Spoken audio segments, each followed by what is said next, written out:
그리고 저희가 지난번까지 살펴보았던 그 말씀을 생각해 보시면 로마서 8장 말씀의 끝부분이었습니다. 말씀드렸던 것처럼 로마서 전체 말씀의 가장 절정의 말씀이라고 할 수 있죠. 그 질문 기억나시죠? 누가 능히 그리스도의 사랑의 소리를 끊을 수 있겠느냐? 그리고 그 대답은 네, 없다. 여러분, 이게 저희가 지난주까지 해서 2주 동안 살펴보았던 말씀이었습니다. 여러분, 생각을 해보시면 로마서 이제 저희가 오늘 본문은 9장 말씀이긴 하지만 8장 말씀에서 로마 이 절정의 말씀이 나왔어요. 야, 하나님의 사랑에서 우리를 끊을 수 있는 사람이 아무도 없다. 그 무엇도 우리를 끊을 수 없다. 이런 말씀이 절정으로 나왔거든요.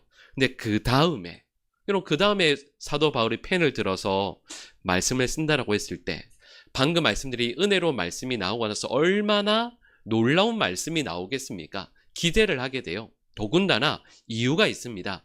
우리 오늘 본문 1절과 2절 말씀을 보면 사도 바울이 어떤 마음으로 이 말씀을 전하는지 나오거든요. 우리 같이 한번 읽어보겠습니다. 내가 그리스도 안에서 참말을 하고 거짓말을 아니하노라.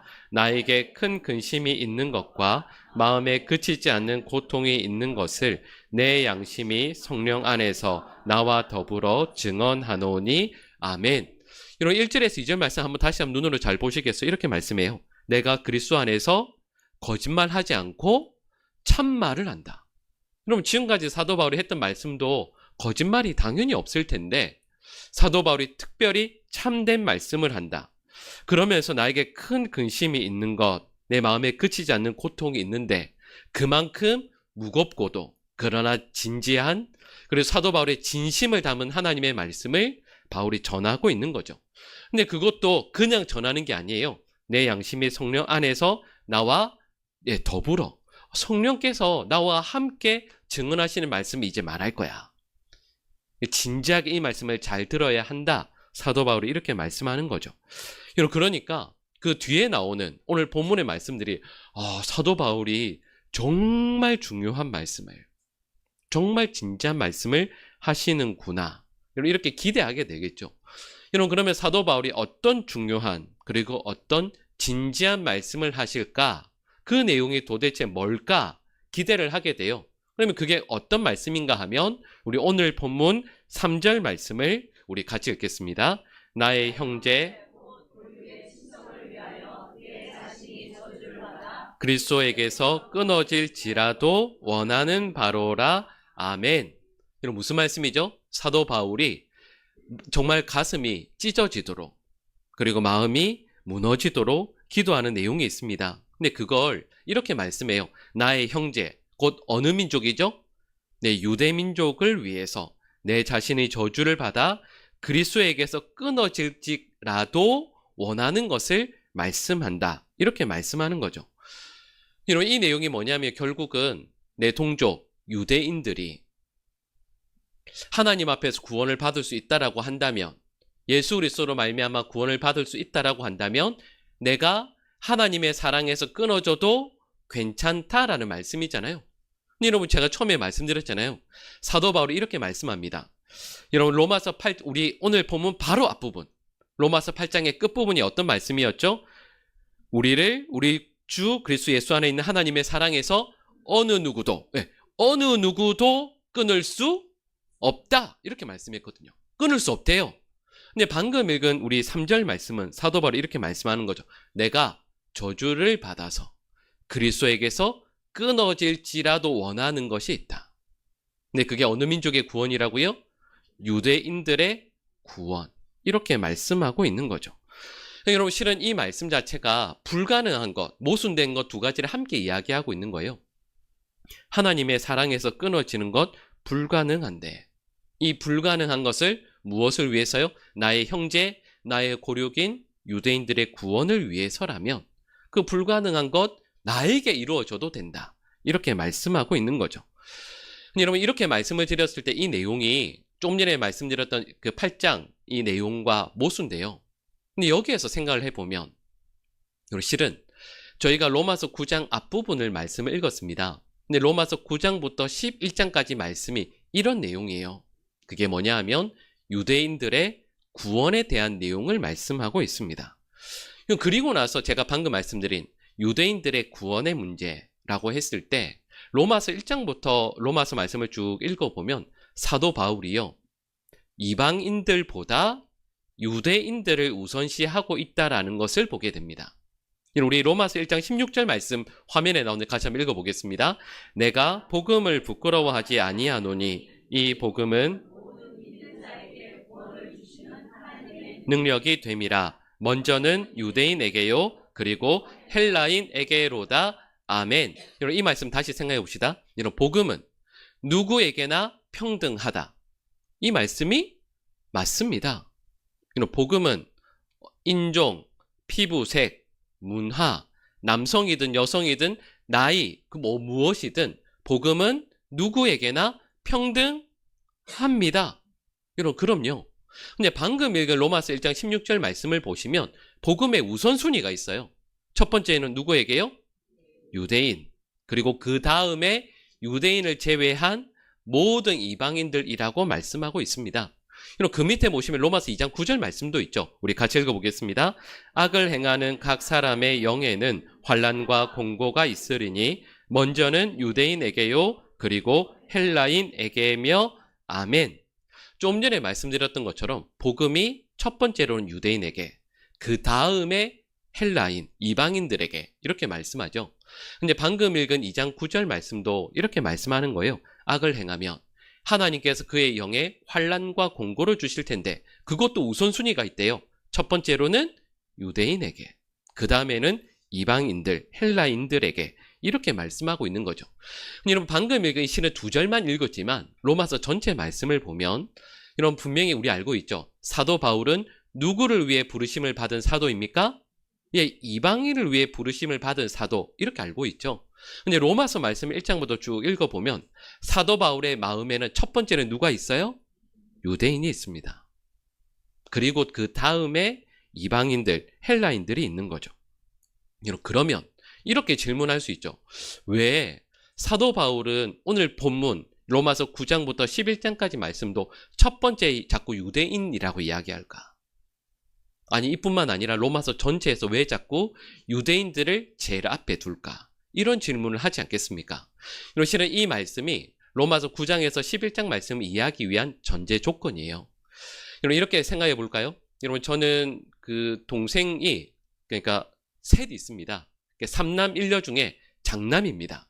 여러분, 여기 혹시 장남이나 장녀 계세요? 슬픈 운명을 타고난? 여러분, 장남과 장녀가 참 힘들어요. 왜냐하면 여러분, 이미 아시겠지만 제가 그래도 사남매 중에 제일 착하게 컸을 것 같지 않습니까? 근데 여러분, 사남매가 예를 들면 동생들이 잘못해요. 누가 잘못해요? 그러면 가장 많이 야단 맞는 게 누굴까요? 그죠? 아시죠? 장남이에요. 왜 그럴까요? 막내가 잘못해요. 그러면 누구도 야단 맞아요? 장남도 그 앞에 옆에 서서 같이 맞습니다. 이런 남동생이 잘못해도 장남은 그 옆에서 같이 맞아요. 이런 장남이 분명히 사랑을 제일 많이 받는 게 맞습니다. 왜요? 부모님 살아계신 동안 부모님께 제일 많은 사랑을 오래 받잖아요. 첫째가 그렇죠. 근데 그와 함께 첫째라는 그 자리가 뭐냐 하면 사랑을 가장 많이 받기도 하지만 또 다른 한편으로는 가장 많은 책임도 지고 있다라는 뜻입니다.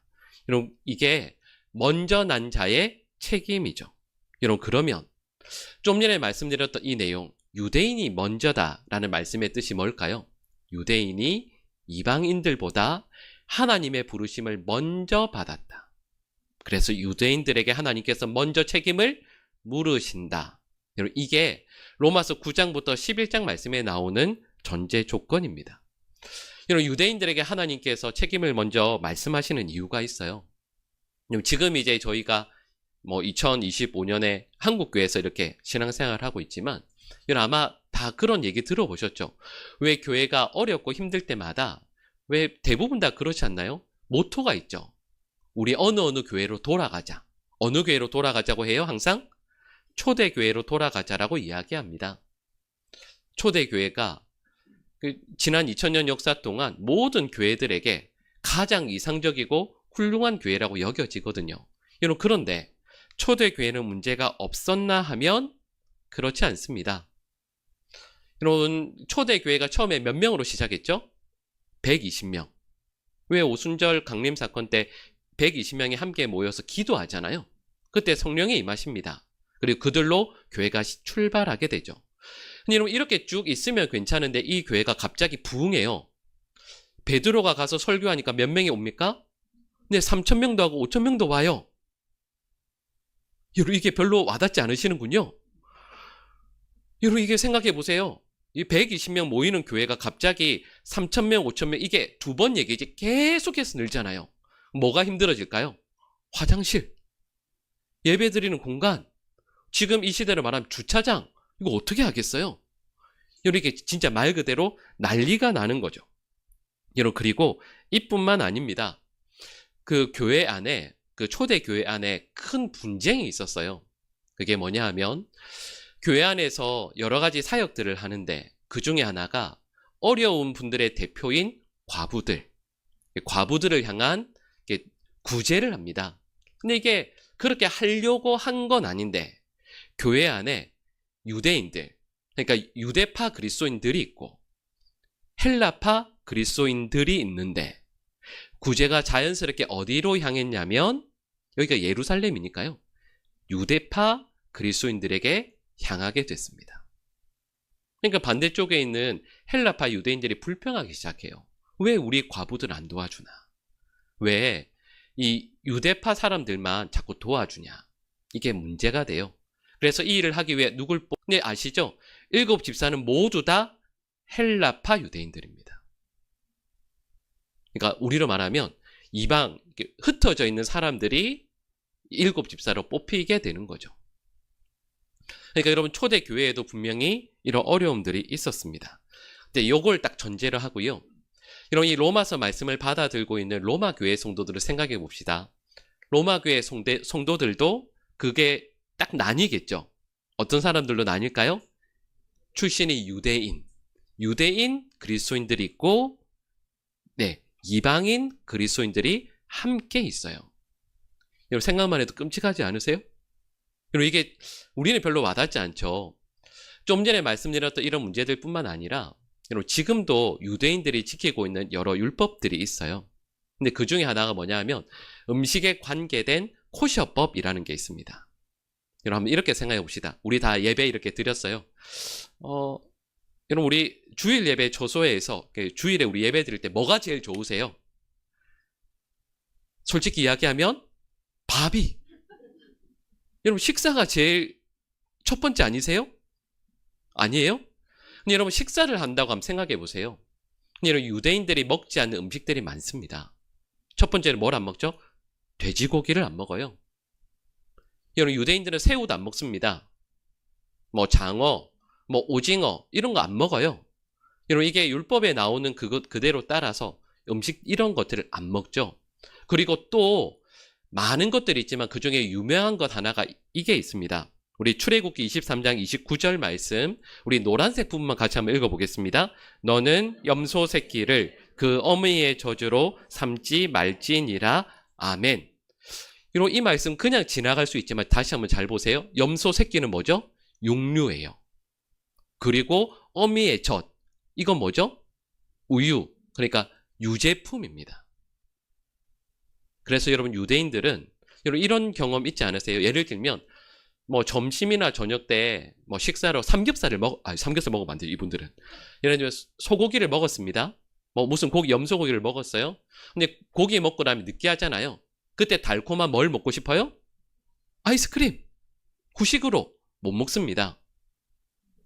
고기 다음에 유제품을 먹으면 안 되거든요. 그래서 소화하는데 3시간 정도로 잡고 소화 다 되고 나서 3시간 후에 유제품인 아이스크림을 먹을 수 있습니다. 또 이런 것도 있어요. 이런 햄버거 드시죠? 햄버거 그 빵이랑 그 사이에 제일 중간에 뭐가 들어있죠? 패티가 들어가잖아요. 패티 위에 뭘 얹냐면 치즈. 그러면 못 먹습니다. 고기 위에 뭐가 얹혀져 있죠? 유제품인 치즈가 얹으면 안 되잖아요. 이게 피자도 마찬가지예요. 베이컨이나 이런 고기가 얹혀져 있는데 그 위에 치즈로 된 걸 못 얹습니다. 못 먹어요. 여러분 제가 그냥 간단히 몇 가지만 말씀을 드렸지만 생각해 보세요. 예배 드리고 유대파 그리스도인들, 헬라파 그리스도인들 함께 모여서 식사 때문에 얼마나 많이 싸울까요? 여러분 매일매일 매주 얼마나 힘들겠어요? 여러분 이걸 2000년이 지나도 지금도 지키는데 2000년 전에 로마 교회에서 이 일이 얼마나 힘든 일이겠습니까?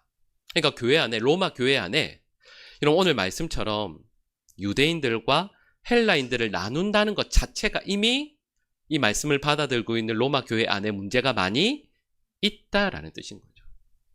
근데 사도 바울이 유대인들을 먼저 이야기합니다. 먼저 된 자들이 있다. 너희 유대인으로서 하나님을 믿게 된 사람들이, 우리 유대인들이 먼저 된 사람이다. 왜 말씀하실까요? 처음에 그런 말씀 드렸잖아요. 먼저 된 사람들이 책임 있는 거라고. 하나님께서 먼저 부르셔서 하나님의 백성으로 삼으신 유대인들에게 하나님께서 먼저 책임을 물으신다 하는 거예요. 여러분 이게 로마서 9장부터 11장까지 말씀에 나오는 내용의 전제입니다. 그리고 이 내용은 우리한테도 적용되죠. 여러분 여기 함께 이렇게 예배 드리시고 있지만 여기 믿음의 연차가 다 다르시잖아요. 그리고 다니시던 교회도 다르시죠. 보수적인 교회도 있고 안 그런 교회도 있습니다. 뭐 전에 저 웃으면서 말씀했지만 여기 교인들, 우리 성도들 중에서 주일에 돈 쓰면 지옥 간다고 배우신 분 있죠? 그럼요. 저도 그랬거든요. 주일에 돈 쓰면 안 돼요. 근데 이런 분들이 있는가 하면 어떤 분들은 주일에 예배 드리고 가족들과 함께 외식도 하고 쇼핑도 하고 이게 기쁨이지 하시는 분도 있거든요. 우리 예배 드릴 때, 예배도 특히 그렇습니다. 예배 드릴 때 여기 계신 분들 제일 힘든 게 뭐예요? 찬양 힘들지 않으세요? 여러분 나는 찬송가가 제일 좋은데 여러분 솔직히 우리 교회는 그 CCM도 최근 거 안 하잖아요. 그죠? 이런 곡이 있었구나 은혜 받아서 찾아보면 그게 10년 전 거더라고요. 저도 이제 오래된 사람이니까. 여러분 그러니까 어떤 분들은 찬송가가 너무 은혜 되는 분들이 있는가 하면 새로 나온 곡들 하면 이게 박자도 엇박자가 얼마나 많아요. 가사도 얼마나 어렵습니까? 근데 또 반대로 요즘 나오는 곡들로 은혜를 받는 분들이 있어요. 교회 안에, 그럼요. 교회 안에 지금도 2025년인 지금도 여러 가지로 갈등들이 있어요. 여러분 로마 교회가 그랬던 것처럼 우리도 그런 거죠. 근데 여러분 로마서 9장에서 11장까지 말씀해서 전제라는 게 뭐냐 하면 이런 거예요. 우리 교회 안에도 유대인과 같이 먼저 부르심을 받은 사람이 있고 나중에 이제 막 믿게 된 사람들이 있어요. 근데 주님께서 이렇게 말씀하시는 거죠. 그런데 이 모든 일들에 대해서 첫 번째 책임은 누구에게 있다고요? 먼저 믿은 이들에게 있다. 나의 믿음이 이제 막 믿은 사람보다 더 앞서 있고 믿은 연수가 더 많고 이들 누군가보다 직분이 더 먼저 앞에 있다라고 한다면 내가 그를 얼마나 포용하고 그를 위해서 기도하고 받아주었는가. 하나님께서 그 책임을 물으신다 하는 것이죠. 그래서 유대인이 헬라인들보다 먼저이다. 여러분 이 말씀의 의미는 뭐냐 하면 유대인이 뭐든지 간에 많이 받아 좋은 거야. 단순히 그런 말씀이 아니에요. 유대인은 분명히 기득권이 있는 사람입니다. 그럼요. 근데 기득권이 있다라는 말씀의 의미는 그가 특권만을 누린다라는 뜻이 아니라 하나님께서 그에게 책임을 먼저 물으신다라는 뜻이에요. 그리고 이건 우리 모두에게도 마찬가지입니다. 교회를 섬길 때 특히 그렇죠. 내가 먼저여서 이게 여러분 저 전에 말씀드렸나요? 여러분 어느 교회들 가면 여러분 저희도 아마 그럴 거예요. 그 교적에 등록하면 번호 있는 거 아세요? 여러분 이게 어느 교회 가면 번호를 따지는 분들이 계세요. 저 같은 목사가 이렇게 새로 부임해서 가자 목사님 번호 몇 번이냐고. 내 번호가 몇 번이라고. 진짜 있거든요. 여러분 물론 그건 웃으면서 하시는 말씀이겠지만 교회를 섬기는 것도 하나님의 나라에서 직분을 받는 것도 하나님께서 나를 먼저 부르셨다면 여러분 이건 나에게 특권이 아니라 그를 더 섬기고 하나님께서 나에게 먼저 책임을 물으신다라는 것. 여러분, 우리 수요 예배에 나오시는 모든 분들에게 하나님께서 큰 은혜 베풀어 주셨어요. 우리가 물론 먼저 믿은 사람이고 또 하나님 앞에서 먼저 부르심을 받은 사람들인데 우리 곁에 있는 연약한 이들을 섬길 수 있는 하나님의 백성들 되시기를 간절히 축복합니다. 오늘 본문 말씀의 내용을 이제 본문 말씀의 내용을 살펴볼게요. 이 9장에서 11장 말씀은 사도 바울이 너무 괴로워하는 이유입니다. 내용이에요. 왜냐하면 좀 전에 말씀드렸던 것처럼 특권을, 기득권이라고 하죠. 먼저 부르심을 받은 사람이 유대인입니다. 그죠? 근데 이 유대인들이 먼저 부르심을 받았는데 이 사람들이 뭘 하냐면 복음을 거절해요. 사도 바울에게 동족이고 하나님의 자녀들인데 애굽에서부터 하나님께서 건져내셔서 지금까지 약속의 땅 가운데에서 하나님의 자녀로 불러주셨는데 근데 그 유대인들이 막상 가장 중요한 예수 그리스도를 거절하더라 하는 거죠.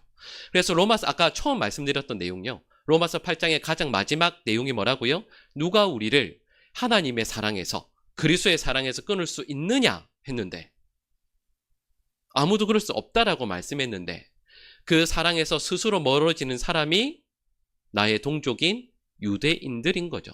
그러니까 사도 바울이 속상해서 아니 마음이 너무 찢어져서 고백하고 있는 내용이 오늘 본문 9절에서 11장 말씀에 나오는 겁니다. 여러분 제가 좀 전에 유대인들이 기득권이 있다라고 말씀을 드렸는데 그 내용이 구체적으로 무엇인가 하면 오늘 본문 4절에서 5절 말씀을 우리 같이 한번 읽어보겠습니다. 그들은 이스라엘 사람이라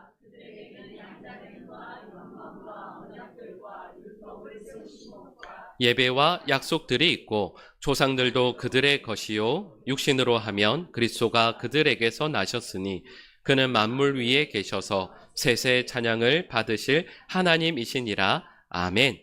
여기에서 사도 바울이 이 유대인들이 받은 특권 7가지를 말씀합니다. 그 내용을 쭉 연결하면 나열하면 이렇게 말씀드릴 수 있죠. 첫 번째가 양자됨, 영광, 언약, 율법, 예배, 약속, 조상. 여기 7가지예요. 여러분, 이 양자됨이라는 건 어떤 의미인지 아시죠? 하나님께서 이스라엘을 부르실 때 그냥 하인이나 종으로 부르시지 않고 이렇게 말씀하시죠. 너는 내 아들이라 부르시거든요. 하나님께서 이스라엘 백성들을 출애굽시키실 때 다른 존재로 부르시는 것이 아니라 하나님의 자녀로 불러내신다. 그게 첫 번째 양자됨이죠. 두 번째가 뭐냐면 영광입니다.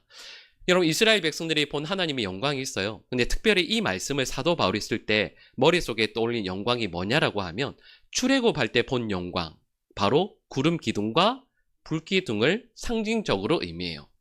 그리고 그 다음이 언약들입니다. 이스라엘 백성들이 받았던 언약들이 있죠. 예를 들면 아브라함에게 받은 언약, 모세를 통해 받은 언약, 다윗이 받은 변치 않는 언약, 이런 것들을 유대인들이 받았습니다. 여러분 율법이 뭔지도 아시죠? 율법은 좁게는 모세 오경이겠지만 구약 성경에 나오는 하나님의 말씀들을 의미하죠. 여러분 이건 다른 사람들이 받은 게 아니라 유대인들이 받았거든요. 여러분 예배, 자격 없는 죄인들을 하나님께서 그 앞에 불러주시는 것, 이게 예배의 시작이잖아요. 여러분 유대인들이 이 특권을 받았죠. 약속, 하나님의 구원, 하나님의 섭리에 대한 약속을 유대인들에게 허락해 주셨습니다. 조상, 여러분 유대인들이 고백할 때 항상 이렇게 이야기해요. 하나님을 고백할 때 뭐라고 하냐면 아브라함의 하나님, 이삭의 하나님, 야곱의 하나님. 우리 조상이잖아요. 유대인들에게 이런 믿음의 조상이 있었다라는 여기까지가 유대인들이 받은 기득권 혹은 특권입니다. 그런데요, 이 모든 걸 다 통틀어서 그걸 하나로 종합하면 하나의 특권으로 말할 수 있어요. 그게 뭐냐 하면 우리 9장 5절에 우리 중간에 보면 노란색 부분 같이 한번 읽어보겠습니다. 육신으로 하면 그리스도가 그들에게서 나셨으니 아멘. 좀 전에 제가 그냥 간략하게 쭉 설명드렸던 7가지의 특권들이 있어요. 기득권. 근데 이 모든 것들을 모으면 이렇게 말씀드릴 수 있죠. 성부, 성자, 성령. 성삼위 하나님의 이신 그 중에 예수 그리스도께서 다른 민족이 아닌 유대 민족을 통해 우리에게 오셨다. 이게 유대인들이 받은 가장 큰 특권이라 할 수 있습니다. 좀 전에 제가 말씀드린 7가지 내용을 다 여기에 담아낼 수 있죠. 예수님의 성육신, 이게 유대인들이 받은 가장 큰 특권이라고 말할 수 있는데, 이런 특권을 받은 유대인들이 하나님께로, 예수 그리스도께로 나오지 않습니다. 그러니까 사도 바울이 속상해서, 말씀드리는 건 속상한 정도가 아니에요. 불가능한 일, 하나님의 사랑에서 내가 끊어지더라도 여러분들이, 우리 동족이 주님께로 나오기를 원합니다. 사도 바울이 이렇게 기도하고 있는 거죠. 여기까지 말씀을 드리면 이 내용이 모세의 기도와 참 비슷하죠. 왜 모세가 그 시내산에 십계명 받기 위해 올라갑니다. 근데 여러분, 이스라엘 백성들이 밑에서 보니까, 위에 보니까 얼마나 무서워요. 감히 산 위에 올라가지 못하거든요. 근데 모세가 거기서 며칠 동안 안 내려옵니까? 40일을 안 내려옵니다. 유대인들이 어떻게 생각하죠? 야, 틀림없이 죽었다. 우리처럼 뭐 잘못해서 거기서 죽은 게 틀림없다. 하나님 건드린 게 있었을 거다 하고는, 이 이스라엘 백성들이 뭐 하죠? 아론을 거의 협박해서요, 금송아지를 만듭니다. 그리고 그 금송아지를 섬기죠. 근데 하나님께서 이 말씀을 하시면 결국 모세가 십계명 돌판 들고 내려옵니다. 그리고 그걸 보게 되죠. 그리고는 모세가 여러 과정들을 거치고 나서 하나님 앞에 울면서 기도하는 내용이 이렇게 나옵니다. 우리 출애굽기 32장 32절 말씀을 우리 같이 읽겠습니다. 그러나 이제 그들의 죄를 사하시옵소서. 그렇지 아니하시오면 원하건대 주께서 기록하신 책에서 내 이름을 지워버려 주옵소서. 아멘. 이 말씀 보니까 모세가 이렇게 간구합니다. 하나님, 생명책에 제 이름 적혀 있죠.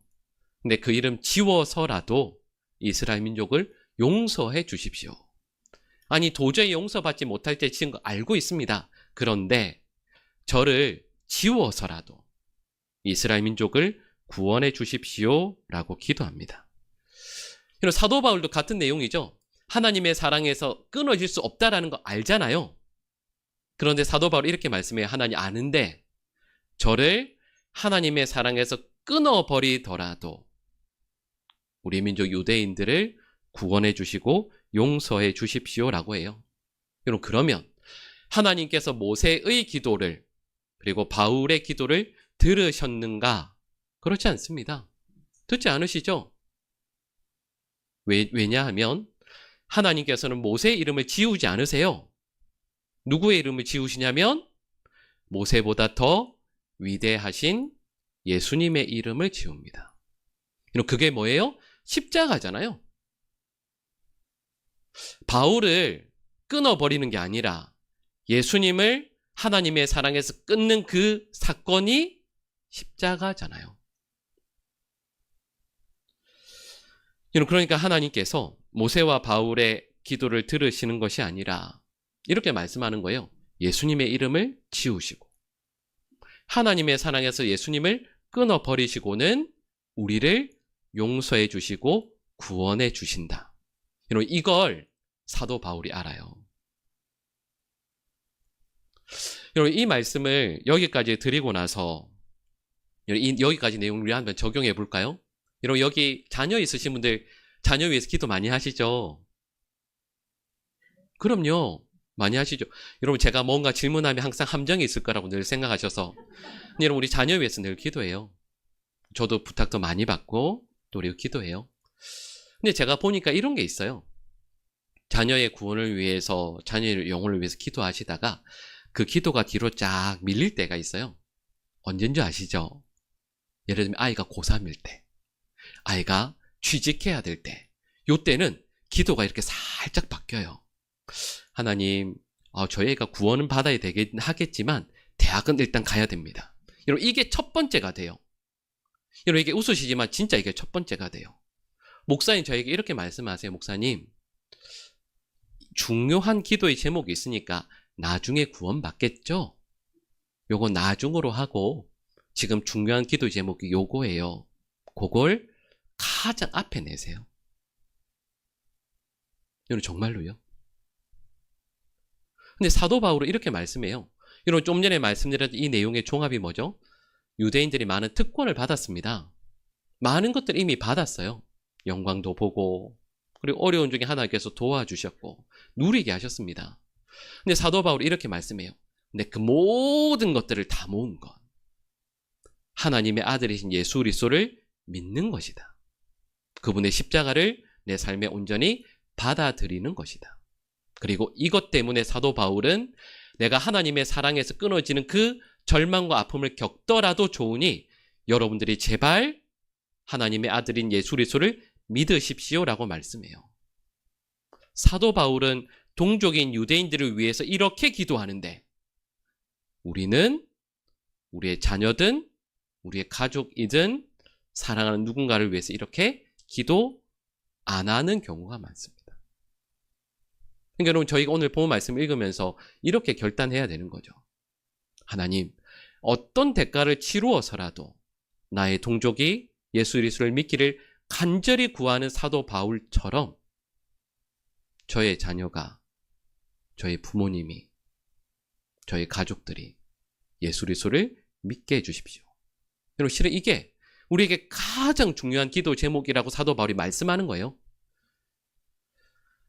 여러분, 저희가 그 6월 마지막 주가 되면 한 달 정도 있으면 기다리고 기다리던 하반기 특세가 옵니다.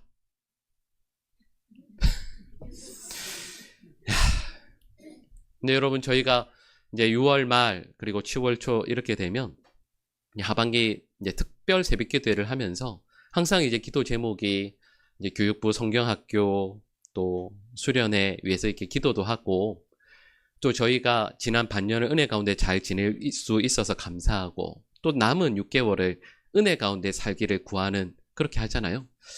근데 제가 기도하면서, 그렇게 기도하면서 준비하면서 이런 기도 제목을 우리 함께 좀 기도했으면 좋겠어요.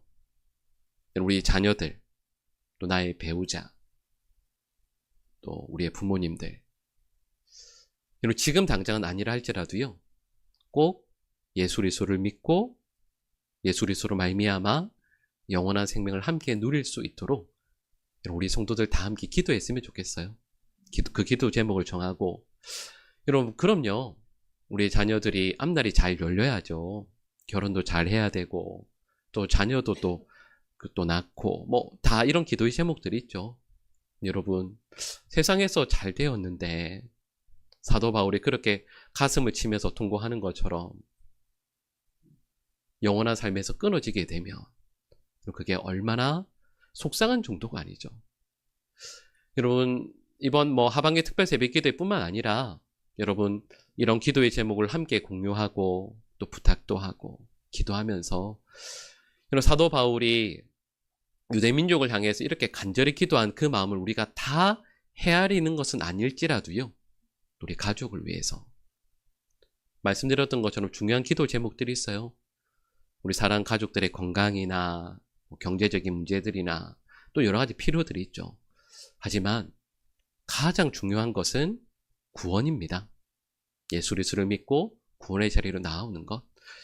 우리 모든 성도들, 또 우리 가족들에게 하나님께서 이 은혜 베풀어 주시기를 간절히 소망하고요, 또 이를 위해서 함께 기도할 수 있는 저희 모두 되기를 간절히 원합니다.